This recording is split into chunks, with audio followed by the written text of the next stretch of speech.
নুসরাত জাহান অন্তরা মা হতে যাচ্ছেন। সম্প্রতি সময়ে এমনই একটা গুঞ্জন সোশ্যাল মিডিয়াতে ছড়িয়ে পড়েছে। বেশ কিছুদিন যাবতই নুসরাত জাহান অন্তরাকে অসুস্থ দেখা যাচ্ছে। এরপরেই কিন্তু প্রকাশ্যে আসলো নুসরাত জাহান অন্তরা নাকি মা হতে যাচ্ছে। সে খুবই অসুস্থ এবং সেই নিউজটা কিন্তু সে নিজ মুখেই প্রকাশ করলো। সম্প্রতি সময়ে একটা ভিডিওতে দেখা গেছে নুসরাত জাহান অন্তরা তার শোরুম সানফ্লাওয়ার উদ্ভাবনের দিন আসেনি। তার কারণ হিসেবে জানা যায় সে অসুস্থ।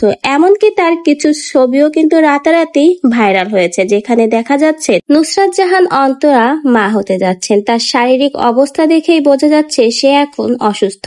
এজন্য তার সব সানফ্লাওয়ার উদ্ভাবনের দিনও তাকে দেখা যায়নি। এবার প্রকাশ্যে আসলো অন্তরার অসুস্থতার কারণ। রাকিব হাসান এবং অন্তরা নিজ মুখেই অন্তরার অসুস্থতার কারণ প্রকাশ করলো। এমনকি তার আত্মীয় স্বজনরাও জানিয়েছে অন্তরা অসুস্থ, এই জন্য সে তার স্বপ্নের সব সানফ্লাওয়ার উদ্ভাবনের দিন আসতে পারেনি। অসুস্থতার জন্যই এখন এখানে উপস্থিত নয় অন্তরা, এবং সেই কথাগুলো অন্তরা, রাকিব সহ তার পরিবারের অন্যান্য আত্মীয় স্বজনরাও জানিয়েছে। তাহলে চলুন এখন প্রকাশ্যে তাদের মুখ থেকেই শুনে নেওয়া যাক অন্তরার অসুস্থতার আসল কারণ কি।